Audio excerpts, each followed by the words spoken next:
Let me just give you another example of just what inveterate liars they are, how they're willing to just say whatever they need to in the moment.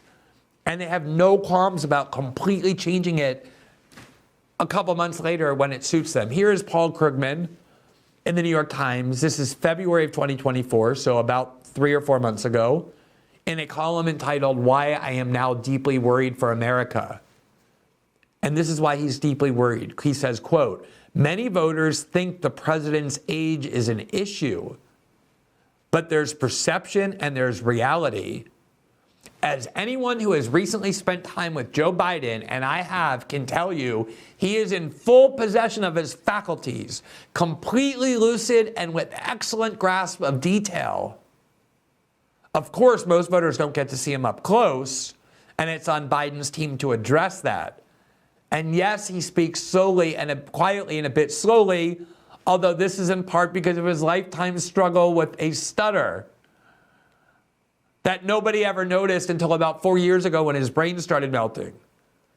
He even went so far as to blame the stutter that nobody ever saw when Joe Biden was in public life the last 50 years. He's in command of the facts. He is completely on. And I know that because I'm with him, says Paul Krugman, and I despair for the country that people doubt that because a bunch of right-wing liars have convinced them of lies. Here's the very same Paul Krugman today after watching that debate. The headline is, "The best president of my adult life needs to withdraw." The guy with the great engagement with detail and the perfect lucidity and the attention to now he needs to withdraw. Quote, "Joe Biden has done an excellent job as president. In fact, I consider him the best president of my adult life.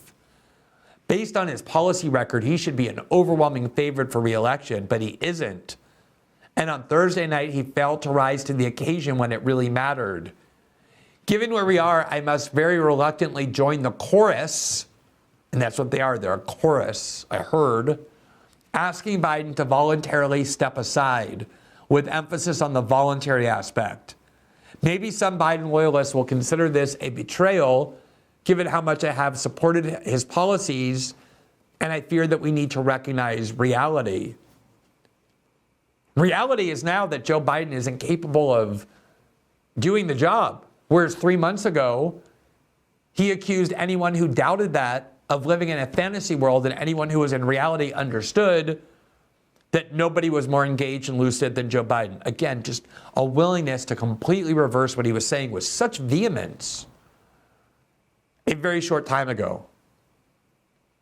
Just to give you a couple of other examples of how the people who have been defending Joe Biden vehemently did a 180 last night and this morning. Let's look at Chuck Todd on NBC News, which, needless to say, is a channel devoted almost entirely to defending Joe Biden. You know, one of the things was, would either candidate look like the caricature that the other campaign has been trying to paint of him? And at the end of the day, Joe Biden looks like the caricature that conservative media has been painting. And there were no clips tonight, right? This was, you saw it before your eyes. Look, I don't want to just tell you what I think here, Tom. I've been talking to a lot of leaders in the Democratic Party, electeds, coalition leaders. There's a full-on panic about this performance. Not like, oh, this is recoverable. It is more of a, okay, he's got to step aside. There's a lot of that chatter. This is about as bad of a performance in order to that Biden could have delivered if his goal was to try to sort of calm the waters among Democrats. I mean, look. All right, and here was CNN, in fact, hosted by that same person, Casey Hunt, who had cut off the Trump campaign spokesperson earlier this week, a segment that we covered, when she had this meltdown because the Trump campaign was daring to question her colleagues. Here she's interviewing Alex Thompson of Axios, and just listen to the extent of what he's saying. And again, they're all saying the same thing because they're all hearing from the same people. And they're all just repeating the same words in unison. Listen to this. late night. Alex Thompson, I know you are incredibly wired in with the Biden team. We saw those surrogates. It took them a minute to get out there onto the floor last night, but when they did, they came out trying to project this message of strength. Is it going to work? Well, listen, I've covered the Biden White House now for 3.5 years, and as someone that's reported on his age quite a few times, I can tell you that the White House's response every single time it has come up for 3.5 years has been to deflect, to gaslight, to not tell the truth, not just to reporters, not just to other Democrats, but even at times to themselves about the president's limitations at his age. There's a reason why he has not done as many interviews or press conferences as any president in decades. There's a reason he does not do events almost ever before 10 a.m. and is rarely on camera after 6 p.m. And the reason is because he has limitations. He is 81 years old, but the problem was they were not forthright with other Democrats. They weren't at times forthright with themselves. And that is why Democrats are in full freakout mode, because what they saw is finally what they have been obscuring. Alex. Okay. He's a journalist who, I have to say, on this issue and others, has been more honest. He's been noting this and complaining about this for a while. But think about what he's saying. It wasn't just the White House that concealed this and hid this and gaslit and lied about it. They wouldn't have been able to get away with it if all these people in the media who pretend to be reporters and journalists and to have no partisan allegiance, etc., hadn't been there every step of the way, aggressively defending the Biden administration and attacking anybody who raised these questions. You know, even Chuck Todd said, look, this Joe Biden looked like the caricature that the right-wing media had been depicting about him. Because it wasn't a caricature, it was the reality. And finally, Joe Biden was there. He wasn't at the State of the Union address where he could read from a teleprompter, or at a campaign rally today where he reads from a teleprompter. He was in the middle of a debate, no notes allowed. He couldn't bring in any notes. He couldn't talk to his campaign staff. And that's the real Joe Biden. And that is the thing that they have been lying about for months and years. Here's the New York Times editorial board. New York Times itself, speaking on behalf of the full paper, they just released their editorial. There you see their view, quote, to serve his country, President Biden should leave the race. Now, they're kind of appealing here, as you've heard many times, Joe Scarborough do and Paul Krugman and others, to this sort of like sense of selfless patriotism. What has Joe Biden ever done in his life that would lead anyone to believe that he would voluntarily release the stranglehold on this power and on this title and office that he has spent his entire adult life seeking? Joe Biden first ran for the presidency in 1988. That's 35 years ago, more than 35 years ago. That's how long he has been desperate to be president. He was elected to the Senate in the early 1970s when he was 29 years old. You don't think if you're elected to the Senate when you're 29, you immediately start thinking about how to be president? And so finally he gets hold of this power and this honor and this prestige that he's been chasing his whole life.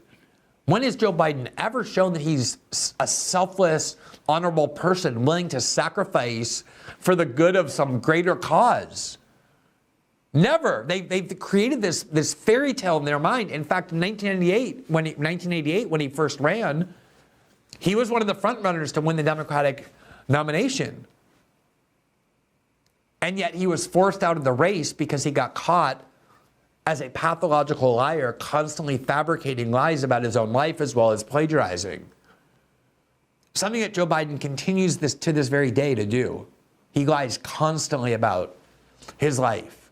And yet the media in their head has made this narrative, oh, Joe Biden is a decent, honest man. And they've repeated it enough times so that they actually believe it.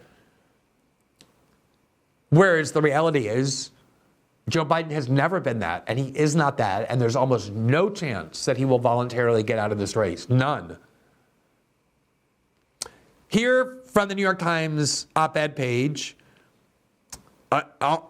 filled with, I believe, every single person who works there harbors a intense hatred for Donald Trump. Every last one of them.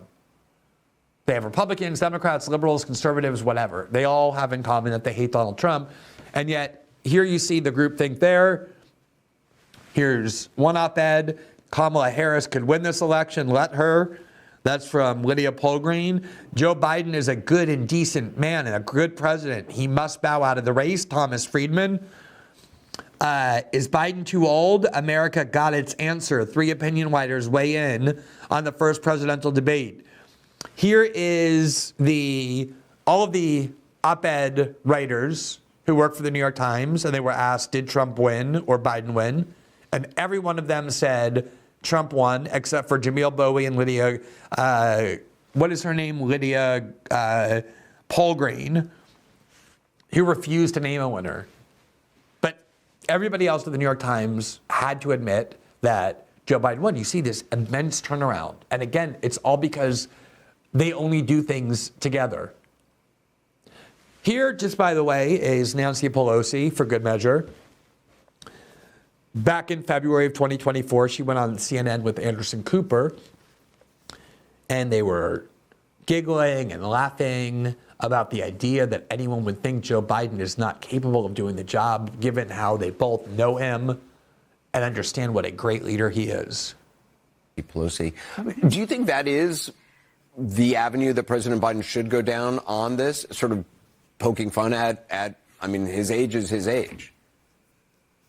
His age is his age, yes. I'll tell you this, though. I've worked with the president for a long time, especially closely as speaker when he was president, and now since then. And he knows. I mean, he's always on the ball. He knows these issues. He knows the legislation. He helped write some of it. He campaigned on it. He remembers it. Anyone who would think that they're at some advantage because of his age thinks that at their peril, because he's very sharp. You know, there are, look, I'm sure you hear this from Democrats all the time. There are Democrats, a lot of Democrats who have concerns, though, about his age, about his mental fitness. How much of, you know, him stumbling over words or, for, you know, saying Mexico instead of Egypt, what do you say to people about their concerns? Well, I think that people do make mistakes. I think his age is one thing. That's an objective fact. His making a mistake from time to time, we all do that. When the former ex-president defeated President Trump made a mistake about one thing or another, he would make the same mistake 7 times. It wasn't a slip of the tongue. It was a complete going down a path of something that wasn't even true, intentionally or otherwise. So I think that, again, age is an objective fact. As I say, it's all relative. He's younger than I am, so what do I have to say about his age? But he is, again, knowledgeable, wise. And after the football game yesterday, which I was sad, I'm proud of the San Francisco 49ers. I didn't want to bring it up with you, but since you brought it up. Yeah, but I mean, the reason I brought it up is because at the end of the game, you saw experience prevail. We have a new, fresh team. Wait till next year. We're getting all ready for it. But you saw experience prevail at the end. Experience is so important. So Joe Biden has vision. He has knowledge. He has a strategic thinker. This is a very sharp president. In terms of his public... I mean, isn't it amazing the ability that these people have cultivated from being in Washington their whole lives, the ability that they have to just lie without the slightest flinching?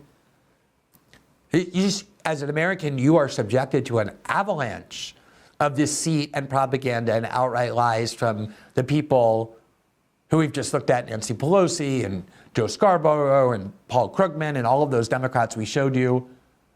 They know they're lying. They've been around Joe Biden. They saw many, many times what the whole country saw last night on the stage.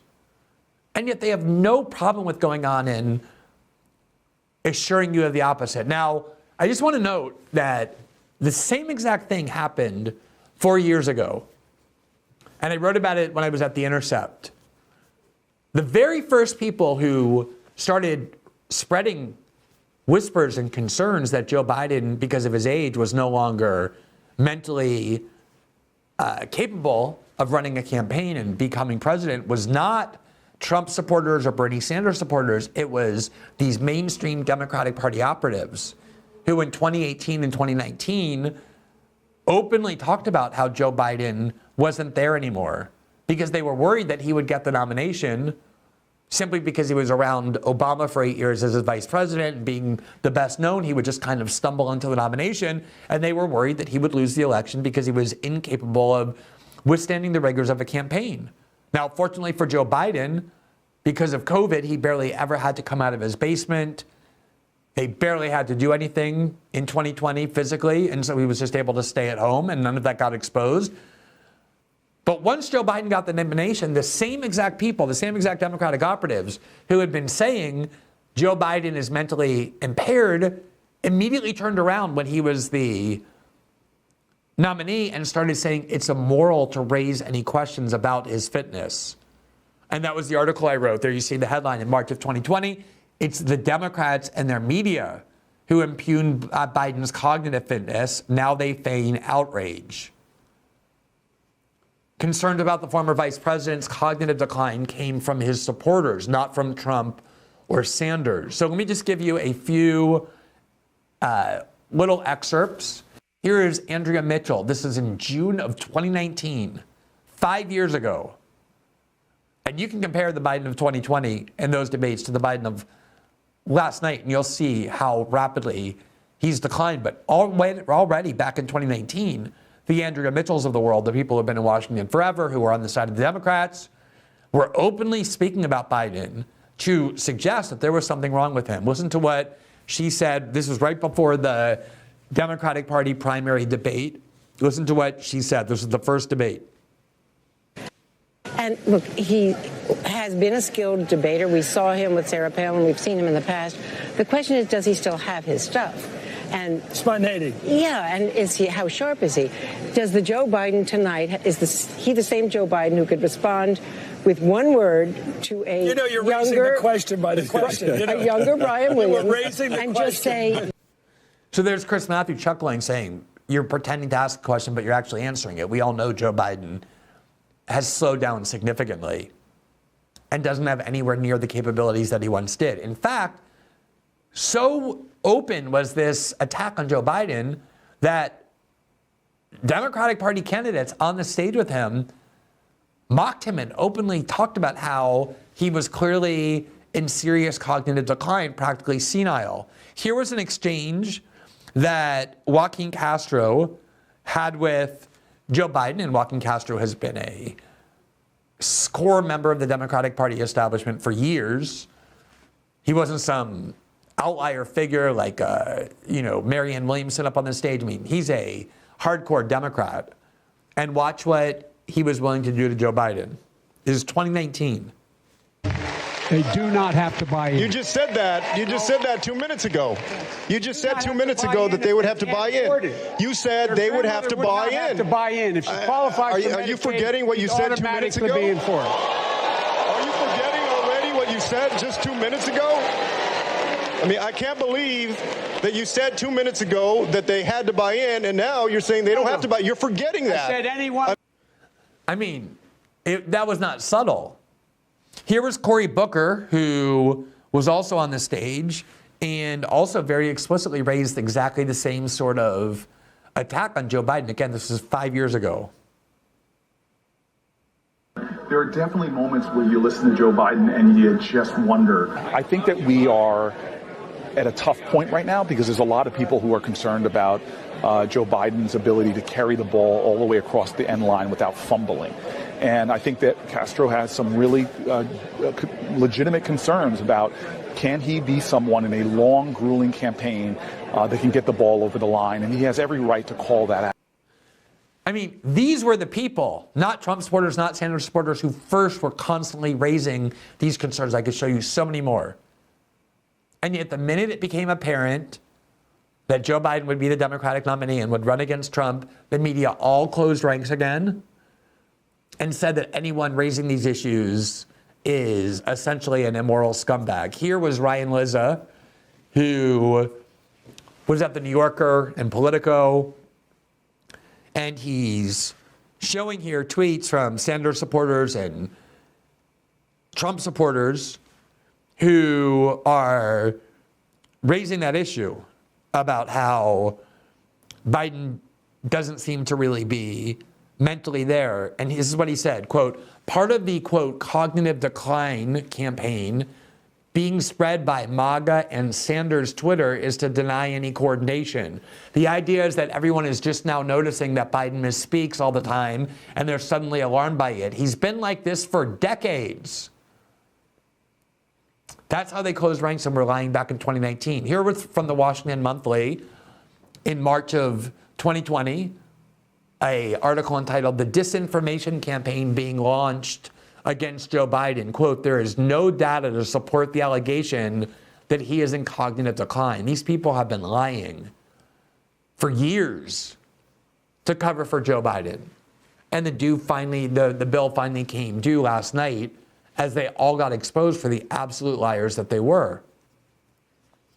But don't think that these people in the media have finally been willing to declare independence.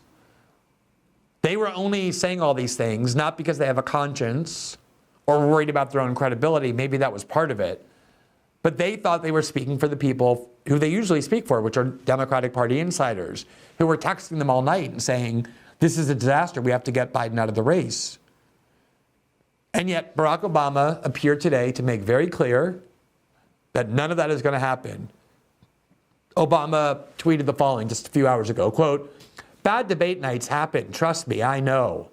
But this election is still a choice between someone who has fought for ordinary folks his entire life and someone who only cares about himself. Between someone who tells the truth, who knows right from wrong, and will give it to the American people straight, and someone who lies through his teeth for his own benefit. Last night didn't change that. And it's why so much is at stake in November. So he's telling these media servants, look, stop with this narrative about Biden having to get out of the race. He's not going anywhere. Here's the script that you're now going to use. You're going to get back to work for the Democratic Party and for Joe Biden. And you're going to say, yeah, he had a bad night, a bad debate night. Many people have had one bad debate night. But in the overall scheme, comparing Trump to Biden, none of this matters at all. And I promise you, I guarantee you, by Monday, all of these media people are going to be back on message. Once they realize that Joe Biden's not going anywhere, they're going to get back to work making sure, once they accept the reality that they're stuck with Joe Biden, that they're going to go back to doing everything they can to make sure that that debate night does not harm him and that he gets reelected and keep Trump out of office. The problem for them is that nobody listens to them anymore. Nobody trusts them. They can speak all they want about how capable Biden is and nobody believed it before last night, and especially after watching last night, certainly no one's going to believe it now, no matter how much they lie and propagandize and deceive.